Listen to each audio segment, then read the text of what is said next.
this video, I just want to quickly show you how easy it is to prepare your clip art ready for sale using Clipart Prep Studio. So all you need to do is once you're logged in, you just go to Studio up here on the top. You can see here it's got select your images, so you would just click on here, find the images that you actually want to use. Now I do have a selection of different images that I want to use, so I can show you how it works on all types of different styles. So we've got quite a selection here. Now there's 15 images there. Now I'm just going to leave it on upscaling by 2. It's automatically on removing the background.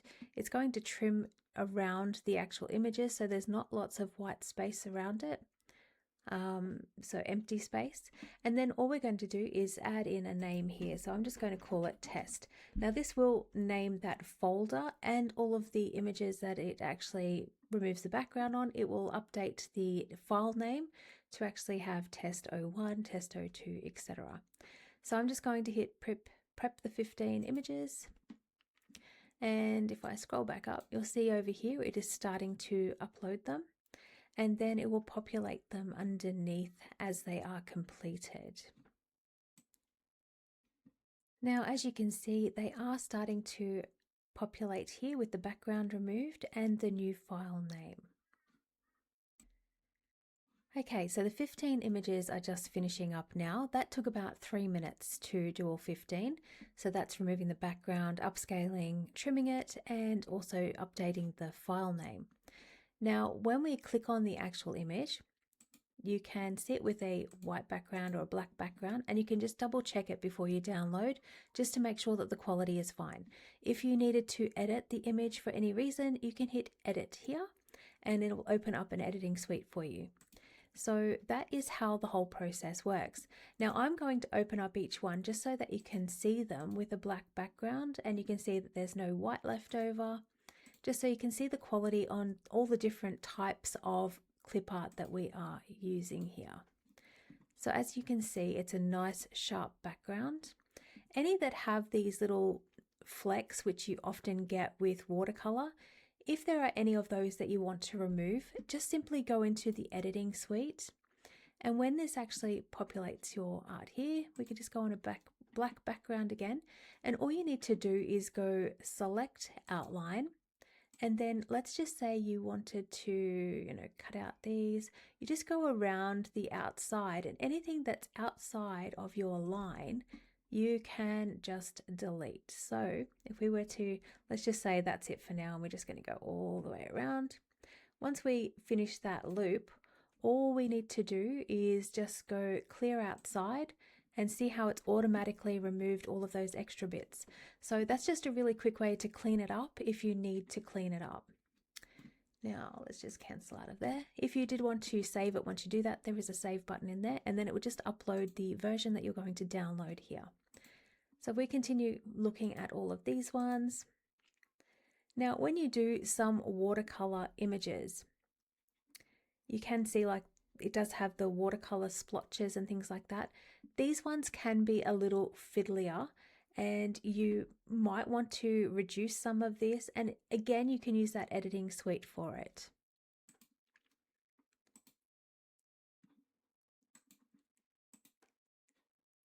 So I did select a bit of a mix so that you could get a better idea of how everything works and you could see it all for yourself. So there is quite a different mix in there of different styles. Again, this one's got some of those little watercolor splotches, so you can easily just remove that from the background.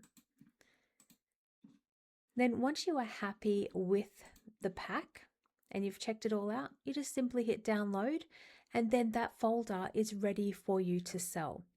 So if we hit download, it's going to download it as a zip file. So it is going to take a second. The more that you have in the pack, the longer it is going to take. So if you had like a pack of 90 or something like that, it is going to take a couple of minutes, both to run through the whole process and then to download it. Now we can see here, we've got a folder. Let's just extract that. And let me just pull it over to the screen so you can see. So we have the images here. So again, you can see them all on the black background and you could quickly go through them all. So it all turns out really well. It goes through the whole process. If you wanted to go through and check the quality on them, you can do that as well. So you can look at properties and you can see, you know, how big it is, etc. You can go through, just check it all out, make sure you're happy with it. It is 300 dpi. They do come out, they're not massive files. They do come out at a decent size, so they still upload to, you know, sites like Etsy individually, etc. as well, because they are under that threshold. But yeah, everything just comes out pretty crisp, and I'm pretty happy with the quality on everything that I have produced through it. If you do come across anything at all when you're using it and you want to submit it for feedback, please do so. There's a feedback tab here. It opens up a form. You can fill that in. You can attach examples, etc. And you can also use the feedback form to submit any feature requests or anything that you would like to see as an improvement, or you'd like to see added. You can add that in as well. The other thing in the studio is that we do have a paper patterns and textures option here. And in this one, you can put in the size that you want it to actually be exported as. So with papers, the standard is 12 by 12 inches. So that is what it's defaulting to. So that's 3600 by 3600 pixels at 300 dpi. So you can adjust this if you wanted to go up or down, and you can see what that would be in pixels and dpi there as well. So that is another option if you are doing like backgrounds, patterns, papers, textures.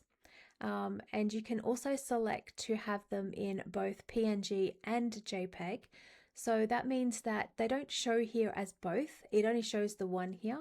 But when you actually download, you do get both in the folder. And of course, you can rename it again here as well.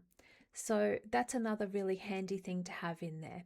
So I hope that you love it as much as I do. It's very, very helpful. It's very fast. It saves you from having to use multiple different tools and having to rename things manually, etc. So it does make the whole process a lot more streamlined. But if you've got any questions, just let me know.